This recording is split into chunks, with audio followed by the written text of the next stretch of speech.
Dobroveče, dragi prijatelji, Dragan Kaluđerević, ovo je moj YouTube kanal o aerozagađenju. Imam jedan YouTube snimak posvećujem američkom ambasadoru u Beogradu, Anthony Godfreyu, i američkoj ambasadorki u Podgorici, Judy Reising Reinke. U pitanju je nedavni događaj u Beogradu, pre oko 2-3 dana u Beogradu. Beograd je bio najzagađeniji grad u svetu. Sad ja moram malo statistiku da pogledam. Ono što je zvanično po World Health Organization, u stvari htio bih prvo da dodam, jeste gledali film Good Morning Vietnam? Robin Williams, fenomenalan film, oduševljen sam. U Vjetnamu je poginulo, gledao sam na Wikipediji, 58.000 američkih vojnika i to je katastrofalne posledice ostavilo po američko društvo. Ali ajmo sad da se vratimo na Crnu Goru i Srbiju, to je Srbiju i Crnu Goru. Znači, pre 2-3 dana Beograd je bio najzagađeniji grad u svetu. Ova odlična pesma Zdravko Čolić.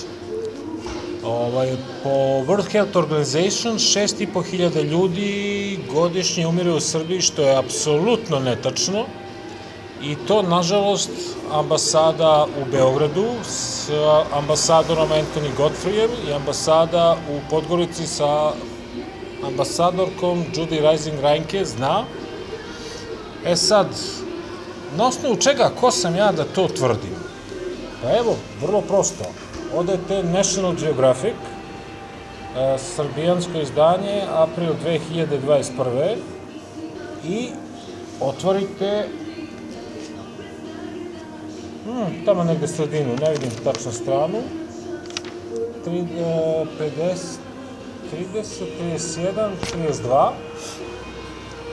i gde se vidi da od infarkta u svetu naučna istraživanja pokazuju 26% ljudi umre zbog aerozagađenja, ishemijska bolest srca 20% od ukupnog umrlih u svetu, to je prosek, Beograd je iznad proseka, hronična opstruktivna bolest pluća 40%, rak pluća 19%, pa recimo da je prosek 30%. Gde sam ja sve to naučio? John Hopkins University. I don't have any doubt, sorry, I need to speak a little bit on English. Nemam sumnje da američka ambasada u Beogradu i američka ambasada u Podgorici imaju te podatke, ali koje podatke? Ovako, u listu Danas, 27. i 28. februar 2021. godine, to je subota i nedelja, napisano je da je u poslednjem mesecu 2020. godine život izgubio 17.321 stanovnik, što je 97% više nego prošle godine. Po nacionalnoj geografiji, američki časopis izuzetno cenjen,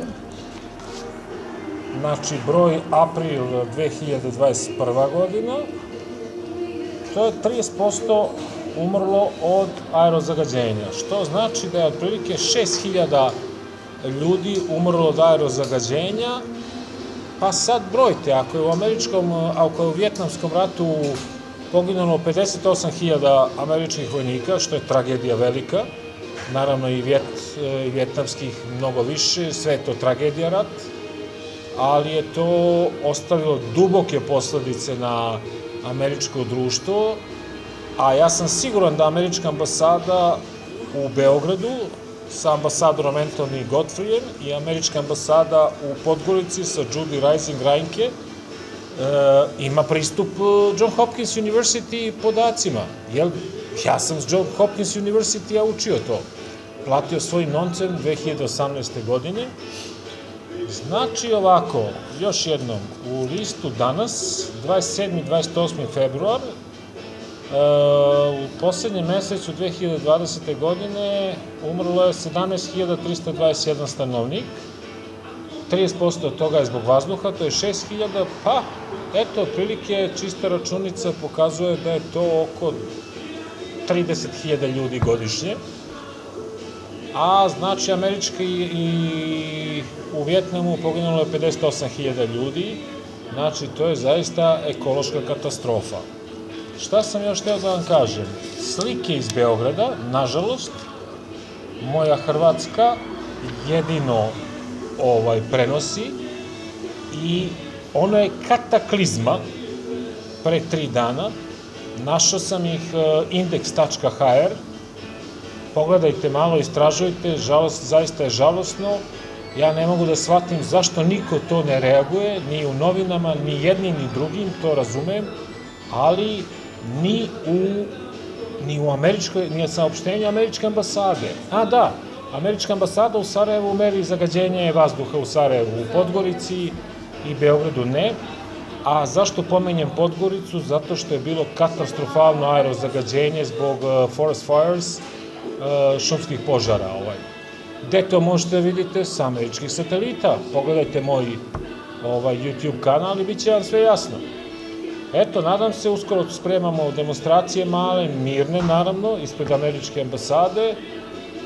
Eto, to je to. Inače, Dragan Tuzi, fin gradić, evo muzika, ali nažalost moramo i ovim temama jako lošim da pričamo. Gledajte moj YouTube kanal. Hvala.